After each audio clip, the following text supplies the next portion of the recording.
There's something called the region beta paradox. It's the idea that people don't change until things get uncomfortable enough. If you live close enough to work, you'll tolerate the work.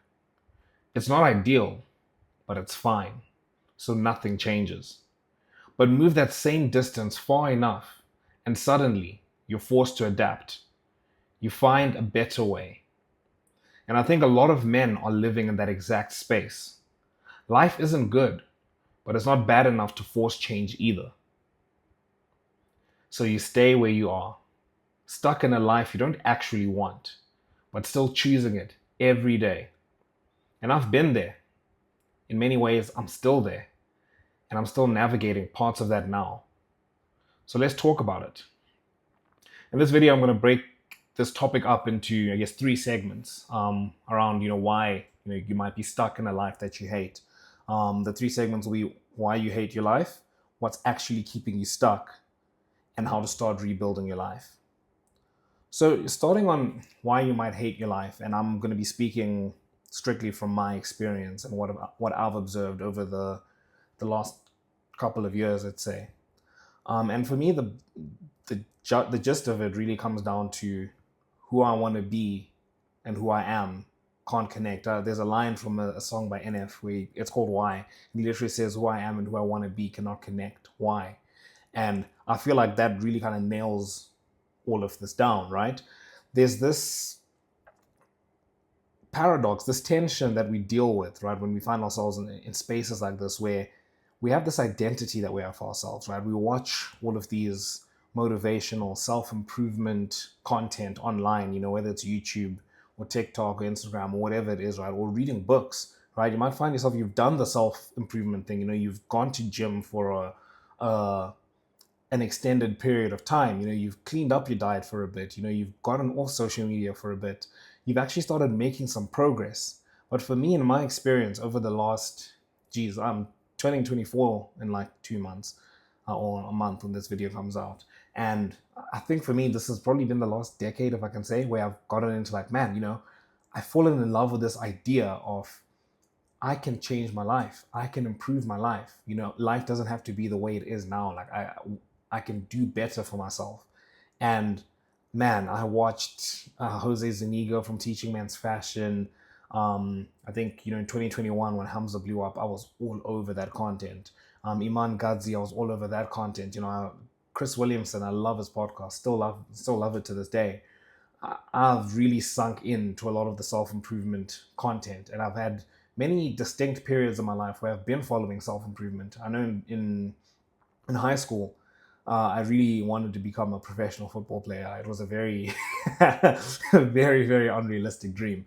But nonetheless, I was like, let me chase it because, shoot for the stars, you might land on the moon. But even if you don't, I was like, dude, if I get to 22, 23, and I'm like, this maybe isn't for me, which is exactly what happened. I was just like, I'm never going to regret that I spent, a certain number of years training and like physically conditioning myself.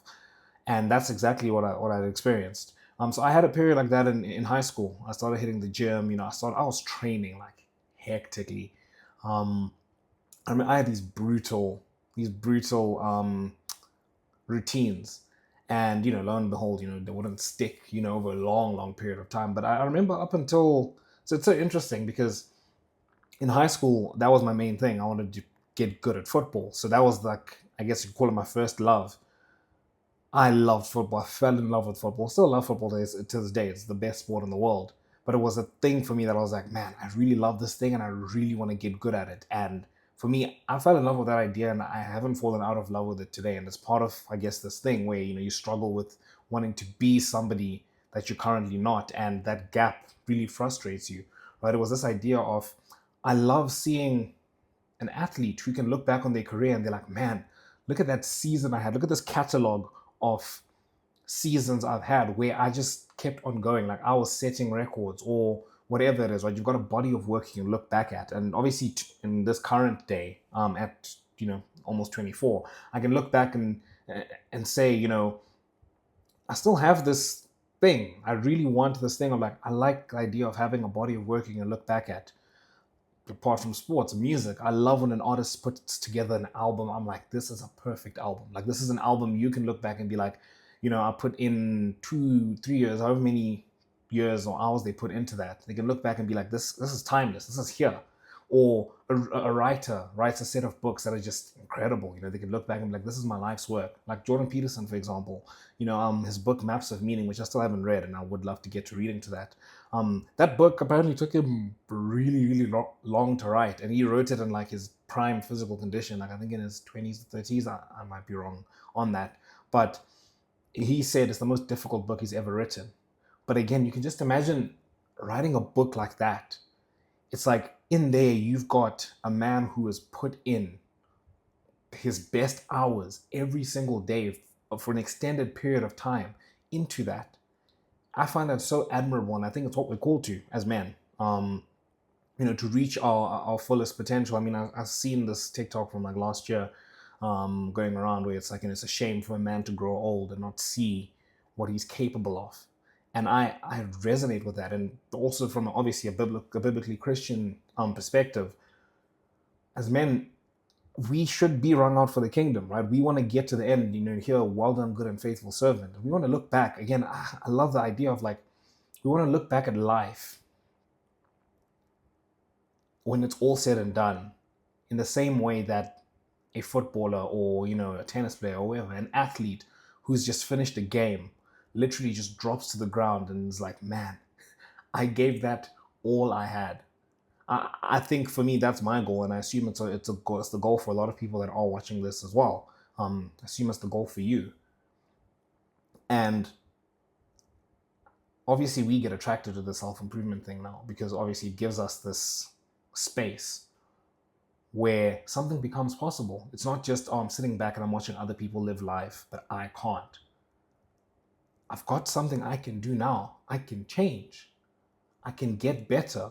I'm stuck in a life right now where, let me just paint the picture for you guys. For me, I'm in a job I like. Does not suit my strengths, does not suit my interests at all. I absolutely despise it, but it is my last year, and then I'll finish the qualifications. It's a 7-year journey to become a chartered accountant. So this is my last year, and I'm over most of it, right? It's just final stretch, but I'm in that space now, and that just grates at me because not only does it suck, waking up every single day just wishing, you didn't have to go to work. And at some point it's just being like, dude, I don't want to be here. If this is all life has to offer. It frustrates me apart from that, where it's just difficult. But also I'm like, dude, I'm spending all of my days giving myself to something I don't like and I'm not good at and I have no interest in, when I could be doing something. I'm like, I want to be that man that's waking up. Again, I bring up the Jordan Peterson idea. Like, that's hard work. Writing a book, especially to the level of a book like Maps of Meaning, it's really hard work. But again, you can look back. I can't get away from that picture of an athlete that's just finished a game and they just drop to the floor. And like, I gave that everything I had. Life should be like that. I want life to be like that. It's very difficult when you're in a place where you don't feel like, things are kind of facing that way, right? And that's been the frustration for me. And I think when you're in a place like that and you're like, cool, I want to escape, I want to get out of here. Now, for me, obviously, this thing has a kind of an end period for this particular season. But also going forward, I don't want to be stuck in some corporate job where I just don't like it and I'm spending at least 40 hours a week on that. I want to be spending it doing something I'm like, man, I love this thing. I can't wait to get back to doing this thing. Pastor Matt Chandler said something that stuck with me. I listened to it last year when he said, men should be wrung out for the kingdom. You shouldn't be going to bed with energy, right? You should go to bed tired because you've given it your all that day, and wake up the next day ready to do it again. That's the kicker there, and that's available to us, right? That's available to you. And I mean, if you're kind of in a space where I'm at, where you're just like, man, this life I'm living, I really don't like it. That is available to you, and obviously that's where the rest of this video comes in, where we kind of figure out how we can get out of that, right? Because that's the hope. That's the first thing we need as men, as humans. We need hope. We need a hope. And I think becomes difficult when you're stuck in a difficult situation. And it's not just obviously the situation. Cool, you understand, you've been consuming self-improvement content, presumably the way I've been for like the last however many years, but nothing has really changed. You've got the knowledge up here, but it's struggling to translate into real life. There's a lag between who you believe you are, who you believe you could be, and what your habits say. They tell a different story. And that's grating. That sucks. Right? That eats away at your soul. And I think the longer you let that go on, man, I can't help but despair at what the end of life is going to be. And we obviously have the advantage, again, very much assuming the person that's watching this, that you are young, right? I'm young, and we can still change it. But that time is running out. And that's why I spoke about that region beta paradox thing, right? It's very interesting from a perspective of, cool, things don't change until you get uncomfortable enough to actually change. But also, the longer we keep stretching that out, the more difficult it is. I mean, I remember I had a similar kind of awakening, if we can say. It was in 2021. It was a year after I had graduated from high school. And I had the typical thing, high school wasn't particularly great for me, yeah, nothing special. I had this thing where I'm like, cool, I'm leaving high school. I'm like, I want to change my life. The next time I see these guys at whatever reunion we have, I'm gonna be, this footballer or whatever it is, right? I'm gonna be this completely different person that everyone's gonna look back and be like, wow, this person, like, Gideon's really changed stuff. And obviously it was the end of 2019, so COVID came along, and COVID for me, again, I didn't really lock in at all. I kind of just trudged through my first year. I was fine, like, university wise, but in terms of my other habits, it was just terrible. I got into the worst shape of my life. And I had a call with somebody who I hadn't spoken with since the end of high school. And I was like, man, the last time I spoke to this person, this was in 2021. So it was a year since I graduated. I was like, the last time I spoke to this person, I had all these dreams of what I was going to do. The last year is just gone, and I'm worse off than I was. I haven't even improved. And I'm like, man, I can't let this be me 10 years from now, because it'll be more difficult to change.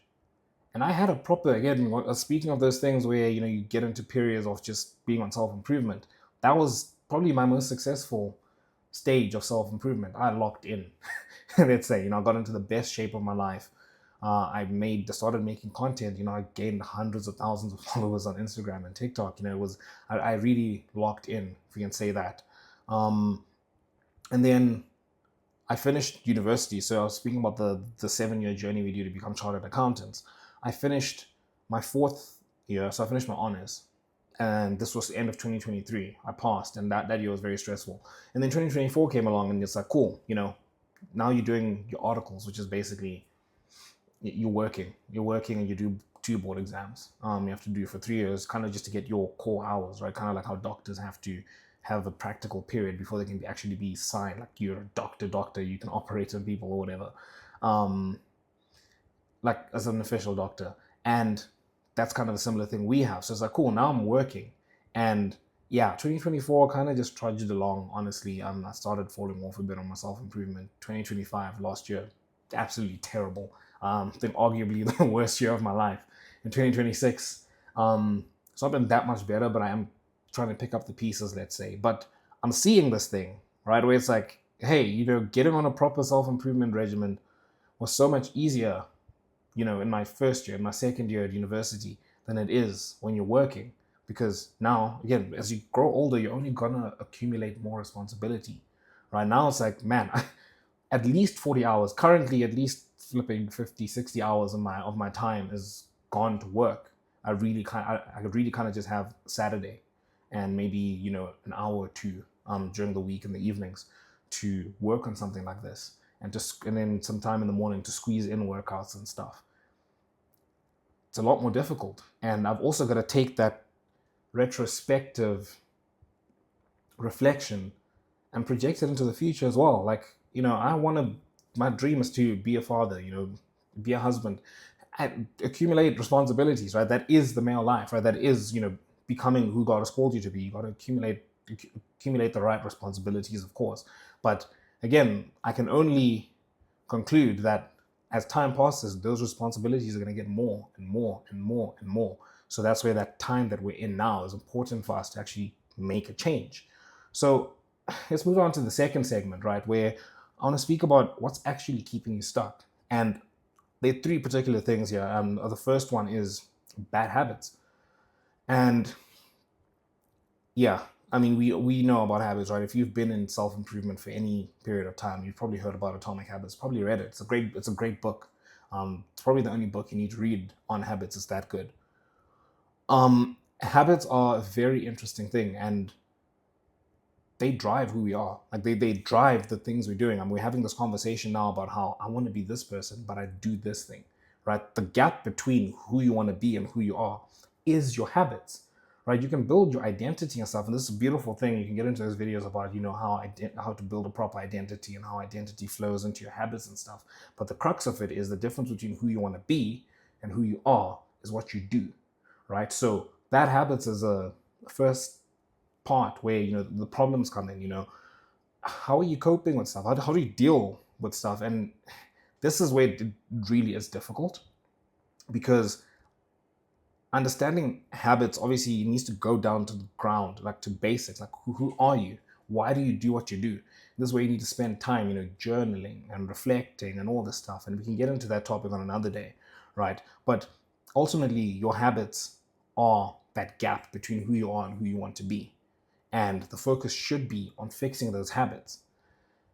And just something I heard actually, I think it was 2 weeks ago on Chris Williamson's podcast.